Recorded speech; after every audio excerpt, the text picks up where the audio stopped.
আসসালামু আলাইকুম, স্বাগত জানাচ্ছি আমি মিজানুর রহমান। আজকে খবরে স্বাগত জানাচ্ছি আমি মিজানুর রহমান, গুজামিল টিভি নিউজে। দর্শক, তারেক রহমানের বক্তব্যে অশ্রুসিক্ত মনোনয়ন প্রত্যাশীরা।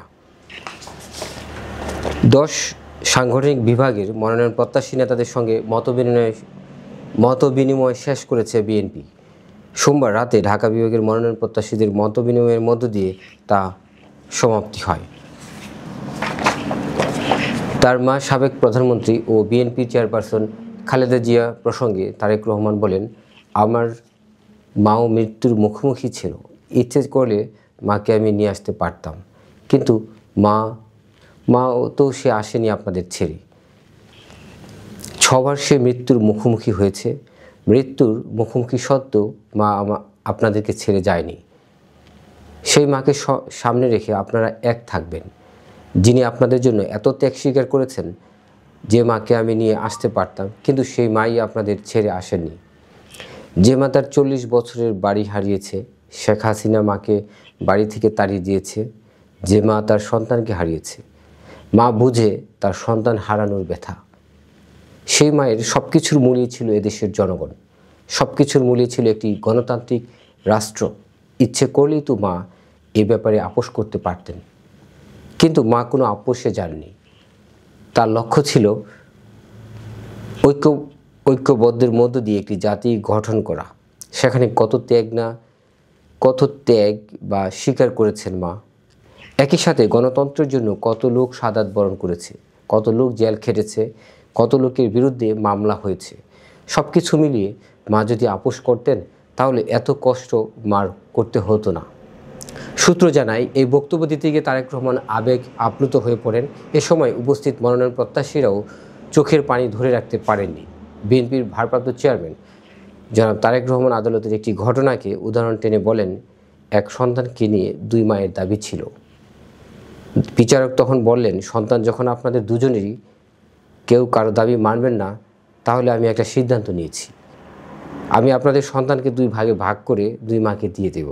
যখন যিনি আসল মা, সে বললেন, না, সন্তানকে ভাগ করার দরকার নেই, ওনাকে দিয়ে দেন।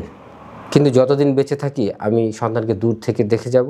অর্থাৎ আসল মা, সে তার সন্তানকে ভাগ হতে দেননি। ঠিক এই ভূমিকাটি আপনাদের মনোনয়ন প্রত্যাশী কাছ থেকে চাই। প্রার্থীরা যদি সেই ভূমিকা অর্জন করেন, তাহলে আপনাদের নেতৃত্বেই এগিয়ে যাবে বিএনপি। রাত 8টা থেকে শুরু হয়ে মতবিনিময় সভা চলে রাত 9:30 পর্যন্ত। সবাই বিএনপির স্থায়ী কমিটির সদস্য মির্জা আব্বাস ও গয়েশ্বরচন্দ্র রায় বক্তব্য দেন। তিনি যুগান্তরকে বলেন, ভারপ্রাপ্ত চেয়ারম্যান তারেক রহমানের বক্তব্য ছিল অসাধারণ। তার বক্তব্যের পুরোটাই সময় শুনশান নীরবতা ছিল। তার বক্তব্যের পুরোটা সময় ছিল শুনশান নীরবতা। আমি সহ উপস্থিত সবাই চোখের পানি ধরে রাখতে পারিনি। আমরা ভারপ্রাপ্ত চেয়ারম্যান তারেক রহমানের আশ্বস্ত করেছি যে নির্বাচন সামনে রেখে সবাই ঐক্যবদ্ধ থাকব এবং তার নির্দেশে সবাই এক হয়ে কাজ করব। তিনি বলেন, দলের ভারপ্রাপ্ত চেয়ারম্যান সকলকে ঐক্যবদ্ধ থাকার কথা বলেছেন। তিনি বলেছেন, বিগত বছরগুলোতে দলের সবাই অনেক ত্যাগ স্বীকার করেছে, তাদের মূল্যায়ন করবে দল। বিগত বছরগুলোতে তাদের সেই ত্যাগের মূল্যায়ন করবে, তবে দলের স্বার্থে নিজেদের মধ্যে ঐক্য ধরে রাখতে হবে।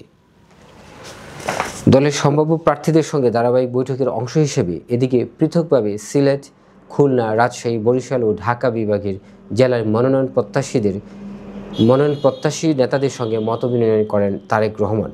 গুলশানের রাজনৈতিক কার্যালয়ে আলাদাভাবে 5 বিভাগের মনোনয়ন প্রত্যাশীদের সঙ্গে কথা বলেন তিনি।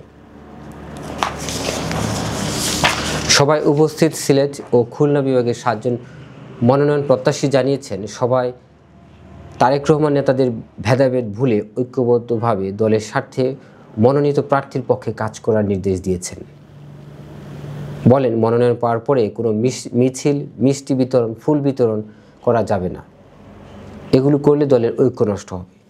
রাজশাহী বিভাগীয় সহ সাংগঠনিক সম্পাদক আমিরুল ইসলাম খান আলম বলেন, সবাই দেশ, জাতি, স্বাধীনতা, সার্বভৌমত্ব ও গণতন্ত্র রক্ষার জন্য আমাদের ঐক্যবদ্ধভাবে থাকার নির্দেশনা দেওয়া হয়েছে। ঐক্যবদ্ধভাবে কাজ করতে হবে।